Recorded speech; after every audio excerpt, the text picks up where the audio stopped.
My name is Yrjö Länsipuro. I'm from Finland, from the Ministry of Foreign Affairs of Finland, and I'm the GAC representative from Finland. I'm also a member of the President Strategy Committee, which will deliver the fruits of its labor tomorrow to the board. But I'm speaking as an individual member of that committee, not necessarily representing the whole committee.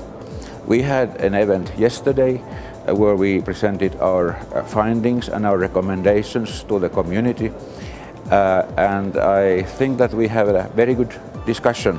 Of course, there will be a 60-day comment period after this. Now, the overall theme of the work of the President's Strategy Committee is how to improve the institutional confidence of ICANN.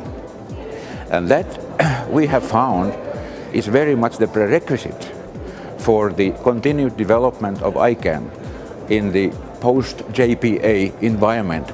That is to say, the joint project agreement with the United States Department of Commerce, which is going to expire in September this year. In our consultations with the community, we have found that there are 5 items which are very important in this connection.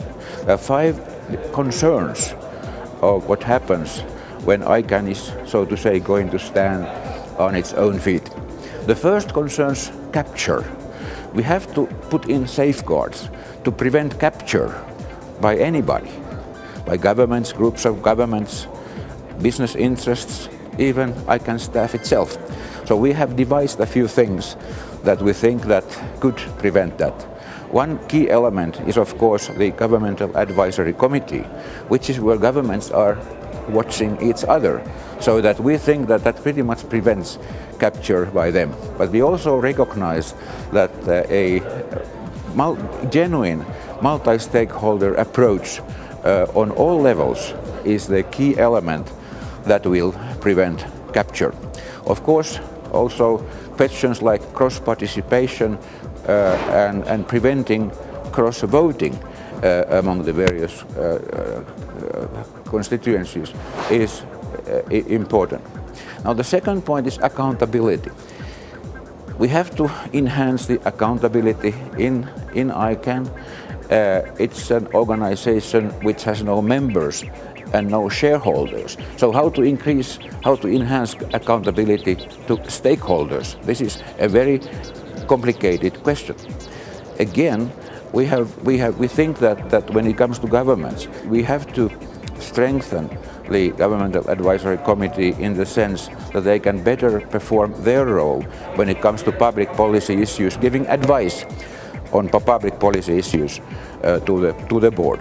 Well, actually, everybody needs information in a more coherent, in a more understandable form. There should be executive summaries to these various papers. They should be delivered in time, and so on and so forth. Further on accountability, we propose that the board appoint an independent committee of experts that will take a look at developing new methods, new mechanisms for accountability within ICANN, in addition to the already existing elements, that is the reconsideration committee of the board, independent reconsideration review, and ombudsman. We also think that 2 additional methods should be in place for the worst case. One is how to make the board reconsider its decision. If the qualified majority of the entire community, that is of all supporting organizations and advisory committees, want it. And the other, even more drastic mechanism could be something that has been termed as a nuclear option. That is to say, how to spill the board, that is to say, how to remove and replace the board if that is absolutely necessary. At the same time, we caution that this measure, if it ever will be used, has to be accompanied with safeguards, because obviously that will create that would create great instability. A third point is the improving ICANN's way of addressing the needs of the international community, the growing international global community. Now, Internet has now 1.5 billion users. 10 years ago, it was perhaps 1/10 of that. That means that the international global challenges are much bigger than what they ever were 10 years ago. This will mean a lot of just practical things like translation, interpretation, which already is quite well developed in the ICANN context. This is almost like the United Nations operating in 6 languages. But of course, more is still needed. The other important thing is outreach. That is to say, ICANN has already set up offices in a number of countries, and reaching out to users on all continents is very important. But at the same time, as we say that the corporate headquarters should remain in the United States, we have also proposed that the ICANN staff should start exploring the option of setting up a separate but related subsidiary or parallel international organization in a country which actually would grant that entity the status of an international, not-for-profit, non-governmental organization.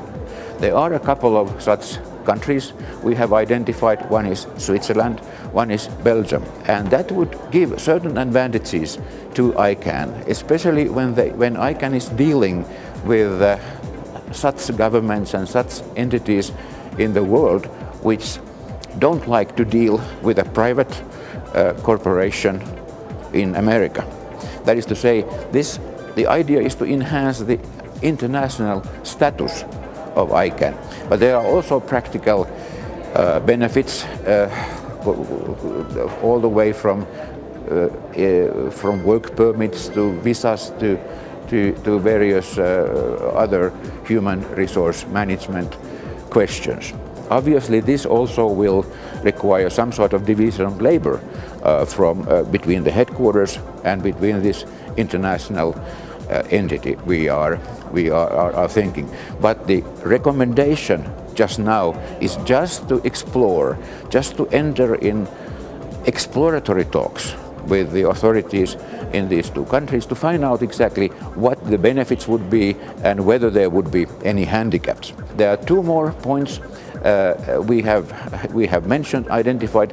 One is to keep ICANN financially and operationally secure. And the 5th one is to make sure that ICANN will focus on the core mission of enhancing the security and stability of the Internet unique identifiers. Thank you.